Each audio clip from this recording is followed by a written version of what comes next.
Terima Yesus Juru Selamat yang sudah mati dan bangkit, mengalahkan maut, mengalahkan dosa, mengambil kunci maut, naik ke sebelah kanan Bapa, minta Roh Kudus untuk dicurahkan bagi dunia ini. Maka itulah pembangunan bait Allah sesudah bait Allah yang kedua. 1 Korintus 3 ayat 16, tidak tahukah kamu bahwa kamu adalah bait Allah dan bahwa Roh Allah diam di dalam kamu. Jadi bangsa Israel membangun bait Allah mereka, tapi tidak pernah disebut Yesus. Dan itu bukan dengan restu dari Allah. Allah berkata dia tidak akan tinggal lagi di dalam rumah buatan tangan manusia, tapi dia ada di dalam anak-anak Tuhan yang ditebus oleh darah Yesus, yang rindu pimpinan pertolongan dari Bapa. Itu sebabnya kita semua harus berdoa dipenuhi dengan Roh Kudus. Inilah yang dikumpul oleh Yesus di bawah kepak sayapnya. Inilah yang dibawa oleh Yesus berjalan di jalan kebenaran dan hidup.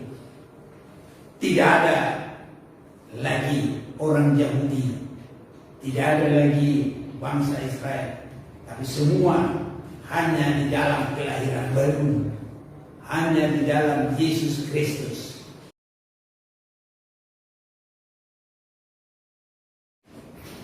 Salam dalam nama Tuhan kita, Tuhan Yesus Kristus, bagi kita semua yang ada di sini, yang ada di rumah, juga yang mengikuti lewat sambungan internet. Kiranya Tuhan sangat memberkati kita semuanya, supaya dalam segala pergumulan kita, yang walaupun kita kadang seperti bangsa Israel itu tidak lurus dalam perjalanan, kadang membelok juga, tapi mereka tetap ada yang sampai ke tanah Kanaan. Inilah keyakinan kita bahwa Tuhan pasti tolong kita, walaupun tidak terus secara lurus, tapi satu perkara yakin, kalau kita terus teguh, bersungguh-sungguh bergumul sama seperti Joshua dan Kaleb, maka dalam waktu yang Tuhan sudah tetapkan, mereka juga selesai dalam perjalanan dan mereka mengalami kemenangan. Kita juga yakin kita semua menang, dalam arti siap bagi hari kedatangan Tuhan yang besar pada kali yang kedua. Saudara-saudaraku, untuk itu saya mau mengajak kita membaca dari Injil Matius. Injil Matius pasal yang ke-23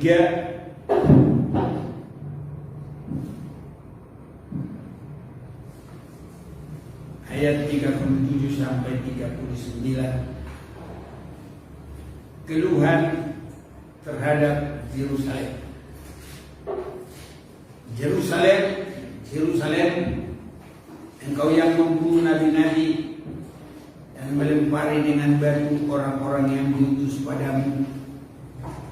Berkali-kali aku rindu mengumpulkan anak-anakmu, sama seperti induk ayam mengumpulkan anak-anaknya di bawah sayapnya, tapi kamu tidak mau. Lihatlah rumahmu ini akan ditinggalkan dan menjadi sunyi.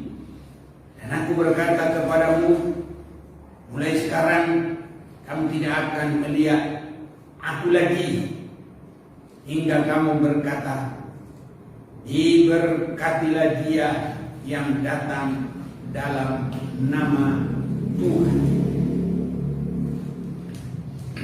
Saudara-saudaraku yang dikasihi, kita perhatikan dari firman ini satu yang paling nyata adalah penolakan bangsa Israel mendapat karunia Tuhan.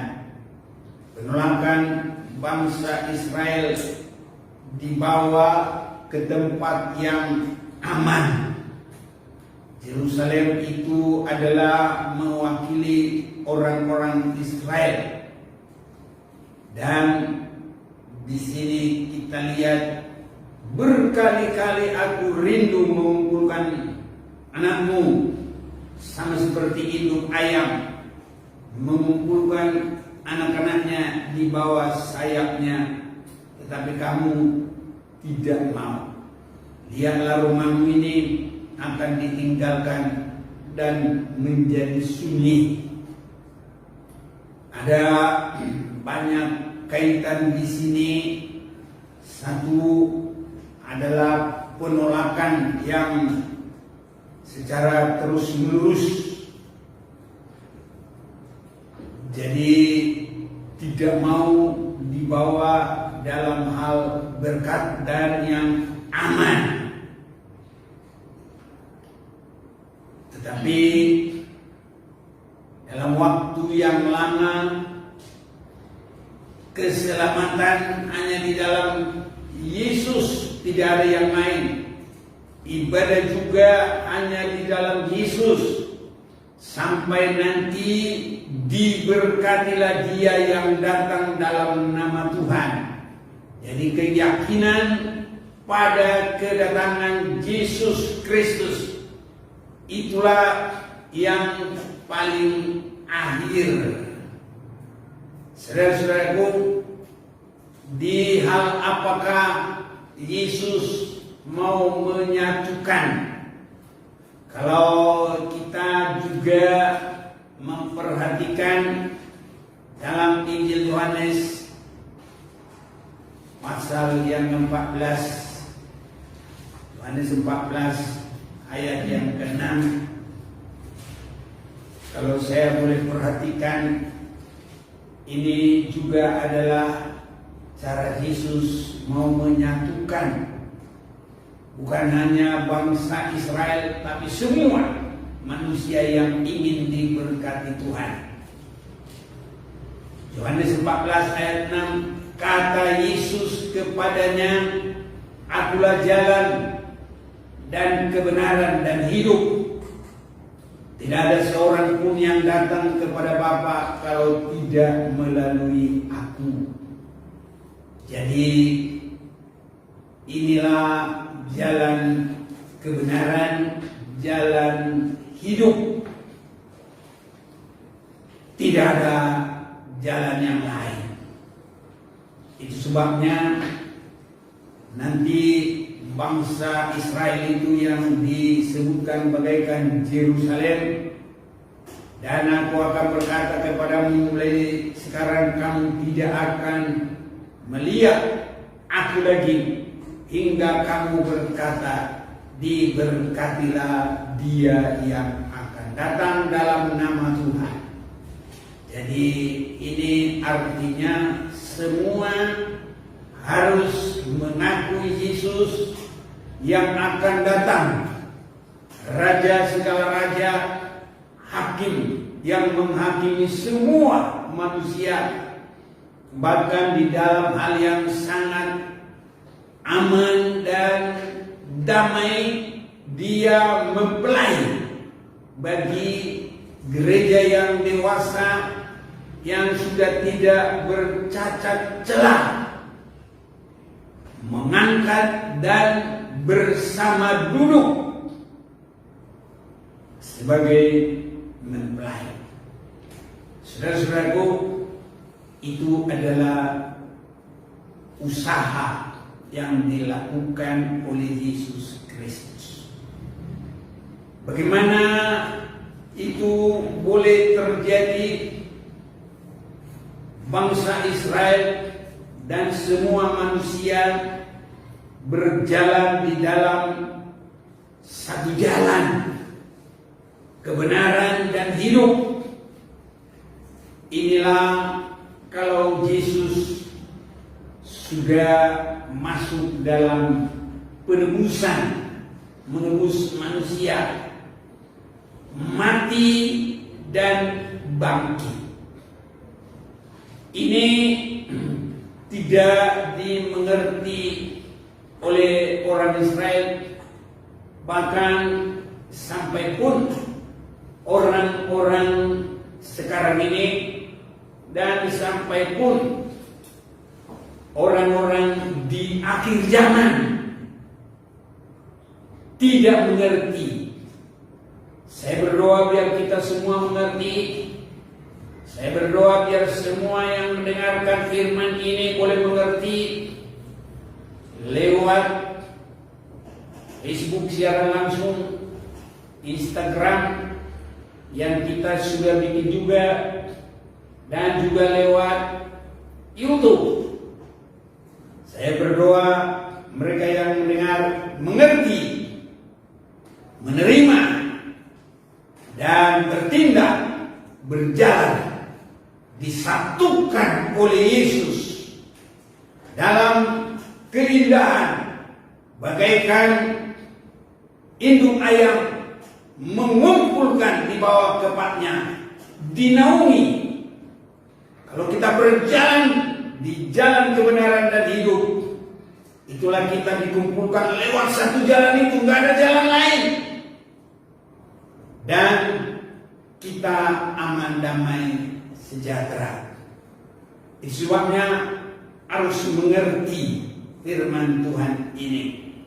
Di dalam Yohanes pasal 2, inilah yang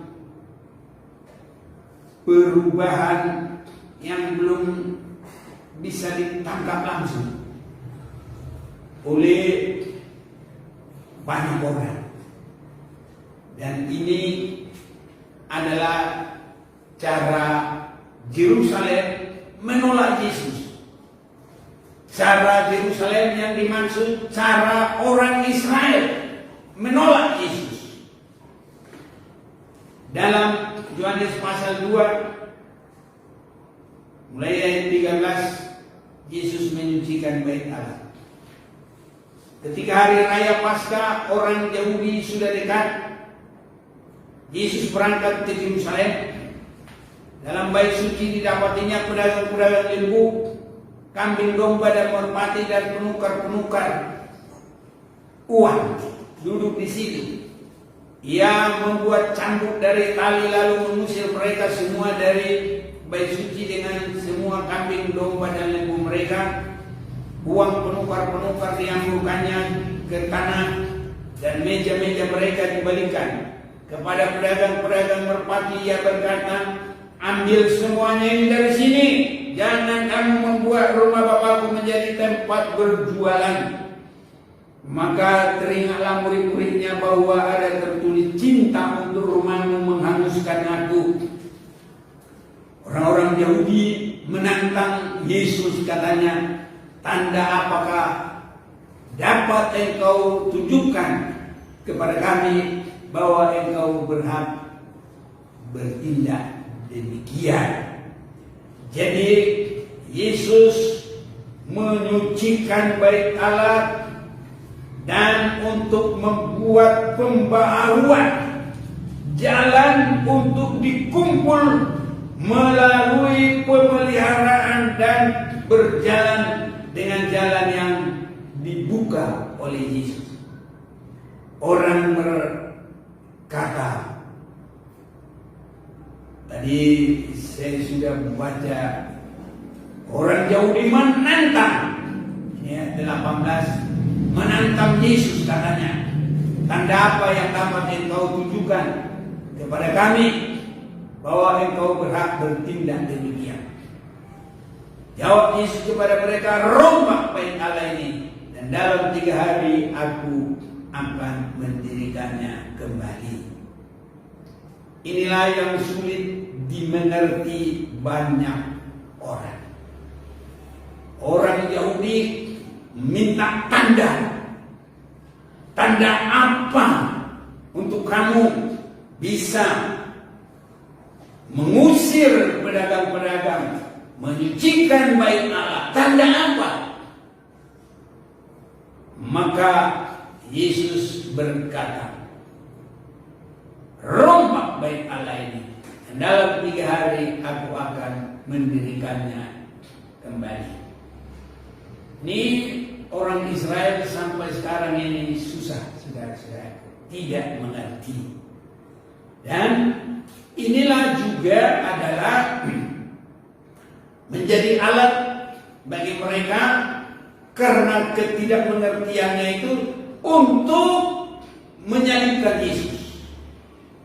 Justru itu dalam Matius pasal 27, saya mau mengajak kita membaca Matius pasal yang ke-27.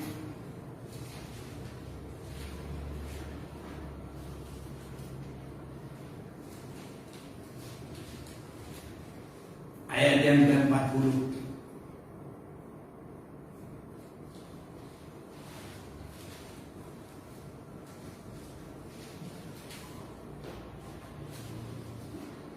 Saya akan bacakan bagi kita. Mereka berkata, hai engkau yang mau merubuhkan bait suci dan mau membangunnya kembali dalam 3 hari, selamatkanlah dirimu, jikalau engkau anak Allah, turunlah dari salib itu. Jadi justru Yesus berkata, rombak bait Allah ini dan aku akan membangun kembali dalam 3 hari. Itu juga menjadi olok-olokan bagi mereka, dan itu juga menjadi satu hal yang mereka ajukan di pengadilan, bahwa dia wajib harus disalibkan. Ini dalam ayat 23 dalam pasal ini katanya, tetapi kejahatan apakah yang telah dilakukannya? Namun mereka makin keras berteriak, ia harus disalibkan. Ini saudara-saudaraku. Jadi mereka tetap menjadikan perkataan Yesus ini menjadi satu yang menjadikan dia harus dihukum. Ya. Mereka berkata, hai engkau yang mau merubuhkan bait suci dan mau membangunnya kembali dalam 3 hari. Ini. Demikian juga imam-imam kepala bersama ahli-ahli Taurat dan tua-tua mengolok-olok dia dan berkata, mereka berkata, orang lain ia selamatkan, tapi dirinya sendiri tidak dapat ia selamatkan. Raja Israel, baiklah ia turun dari salib itu, dan kami akan percaya kepadanya. Ini saudara-saudaraku tuntutan, dan ini juga menjadi olok-olokan bagi mereka. Jadi kita lihat apa yang dikatakan oleh Yesus, rombak bait Allah itu, justru itu juga menjadi olokan bagi bangsa Israel, dan juga menjadikan dia harus disalib dengan itu. Seolah-olah itu dibuat satu kesalahan, padahal itu adalah rencana Allah yang sangat besar bagi dunia ini. Memang itu menjadi satu senjata iblis bagi orang yang tidak mau diselamatkan. Masa Tuhan harus mati? Termasuk itu, saudaraku. Padahal Yesus sudah berkata, rombak bait Allah ini aku akan mendirikan dalam 3 hari. Artinya, karena Yesus berkata itu adalah menunjuk tubuhnya, itu dalam kata yang gampang dimengerti. Yesus berkata, aku harus mati dan membuat satu yang baru, yaitu bebas dari dosa. Penebusan selesai. Iblis sudah dikalahkan, maut sudah dikalahkan, kunci maut sudah diambil. Ini pengertiannya. Tapi banyak orang tidak mau, tidak mengerti, seolah-olah masih ada jalan lain. Makanya Yesus berkata, aku jalan kebenaran dan hidup. Tidak ada lagi jalan lain. Dan dalam bahasa yang sangat tegas, dalam Kisah Rasul pasal yang ketiga,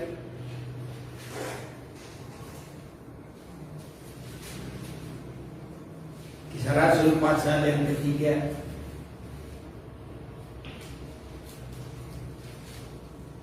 pasal yang keempat, ayat 12. Dan keselamatan tidak ada di dalam siapapun juga selain di dalam Dia. Sebab di bawah kolong langit ini tidak ada nama lain yang diberikan kepada manusia yang olehnya kita dapat diselamatkan. Ini jalan baru yang dibuka Yesus melalui sudah dirombak yang lama, dibangun dalam Yesus yang sudah mati, menang dari maut, bangkit. Ini, dan dari situ dikumpul berjalan, dan inilah jalan keselamatan. Tidak ada jalan lain. Agama Taurat, agama orang Yahudi tidak lagi. Orang Yahudi kalau mau selamat sampai dia nanti berkata seperti apa yang kita sudah baca tadi dalam Matius pasal 23 itu, biar tidak salah kita akan baca dulu.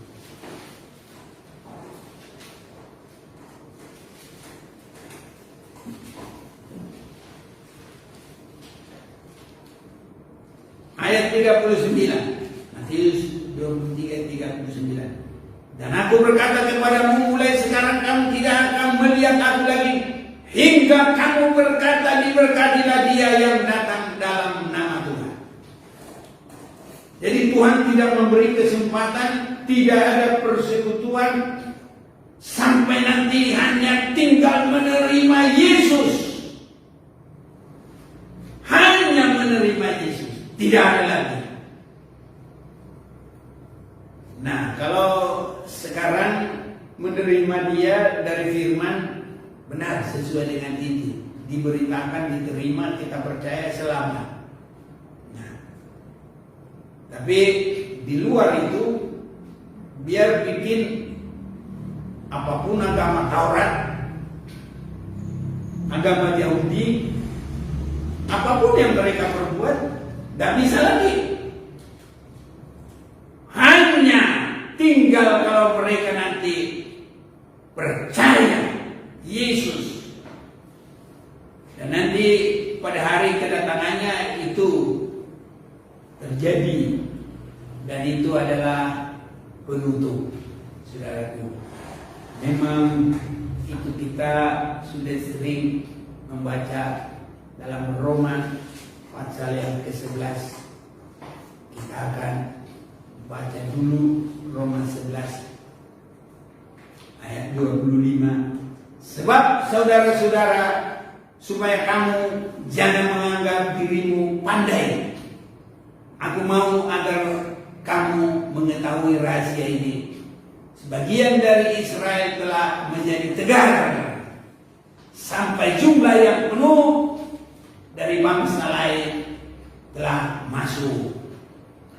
Jumlah yang penuh dari bangsa-bangsa lain langsung Yesus datang. Nah, jadi bangsa Israel juga nanti terakhir itulah terima, saudara-saudaraku. Jadi ketegaran itu ya nanti sampai mereka berkata, diberkatilah dia yang datang dalam nama Tuhan, siap menerima Yesus. Ini saudara-saudaraku. Jadi Yesus berkata, rombak bait Allah ini. Banyak orang Kristen merasa menjadi pendukung bangsa Israel. Dalam hal apa? Mendirikan ibadah pembangunan bait suci yang ketiga. Ini saudara-saudaraku, kalau mereka tidak mengerti, mereka mendukung ini sepertinya gagah. Ya, sepertinya ada keistimewaan. Saudara-saudaraku, saya sampaikan dari sini bahwa bait Allah yang ketiga tidak pernah disebut oleh Yesus. Kehancuran bait Allah yang kedua itu disebutkan. Dan itu sudah terjadi selesai pada tahun 70 Masehi oleh Jenderal Titus. Yesus berkata, sampai nanti mengaku menerima dia pada hari yang terakhir, gak ada lagi hubungan. Jadi banyak hal yang sia-sia yang tidak dimengerti, itu justru yang dikerjakan banyak orang. Kalau gitu apa yang kita kerjakan? Kitalah rumah Allah. 1 Korintus pasal yang ketiga ayat 16. Apakah kamu tidak tahu bahwa tubuhmu adalah bait Allah? Karena Roh Kudus ada di dalam kamu. Jadi Yesus kalau sudah mati dan bangkit, dia naik. Dia minta kepada Bapa supaya Roh Kudus dicurahkan bagi dunia ini. Dan kalau seseorang dipenuhi dengan Roh Kudus, merekalah bait Allah yang dibangun di atas penebusan Yesus Kristus, kematian, kebangkitan Yesus Kristus. Dipenuhi dengan Roh Kudus, itulah bait Allah yang dibangun oleh Yesus Kristus. Dan ke situ semua ingin digiring. Terima Yesus Juru Selamat yang sudah mati dan bangkit, mengalahkan maut, mengalahkan dosa, mengambil kunci maut, naik ke sebelah kanan Bapa, minta Roh Kudus untuk dicurahkan bagi dunia ini. Maka itulah pembangunan bait Allah sesudah bait Allah yang kedua. 1 Korintus 3 ayat 16, tidak tahukah kamu bahwa kamu adalah bait Allah dan bahwa Roh Allah diam di dalam kamu. Jadi bangsa Israel membangun bait Allah mereka, tapi tidak pernah disebut Yesus. Dan itu bukan dengan restu dari Allah. Allah berkata dia tidak akan tinggal lagi di dalam rumah buatan tangan manusia, tapi dia ada di dalam anak-anak Tuhan yang ditebus oleh darah Yesus, yang rindu pimpinan pertolongan dari Bapa. Itu sebabnya kita semua harus berdoa dipenuhi dengan Roh Kudus. Inilah yang dikumpul oleh Yesus di bawah kepak sayapnya. Inilah yang dibawa oleh Yesus berjalan di jalan kebenaran dan hidup.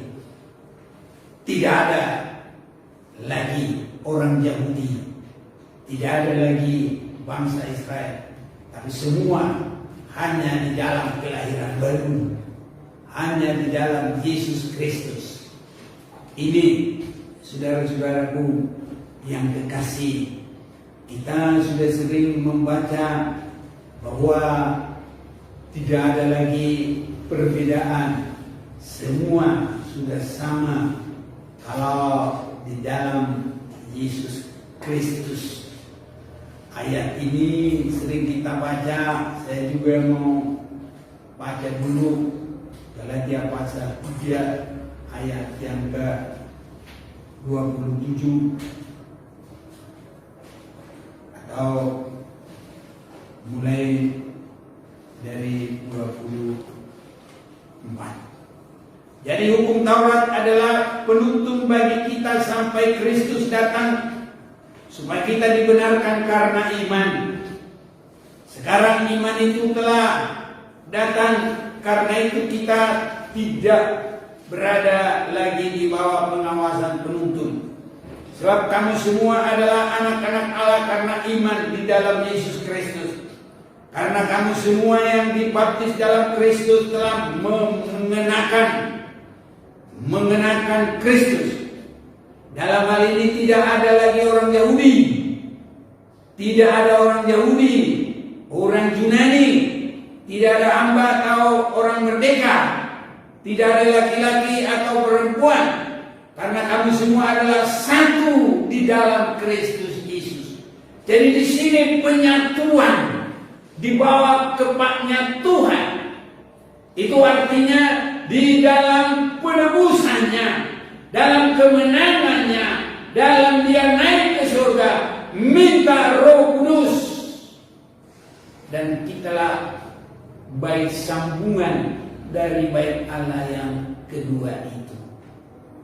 Jadi kalau bangsa Israel masih membangun bait Allah fisik yang ketiga, itu nggak pernah disebut Yesus. Jadi itu nggak pernah ada restu dari Allah, karena sudah berbeda. Bukan itu lagi. Bangsa Israel juga tidak lagi dengan agamanya, tidak lagi dengan agama Taurat. Hanya Yesus jalan satu-satunya, hanya Dia juru selamat, hanya di dalam menerima Roh Kudus. Makanya kita disebut bait Allah.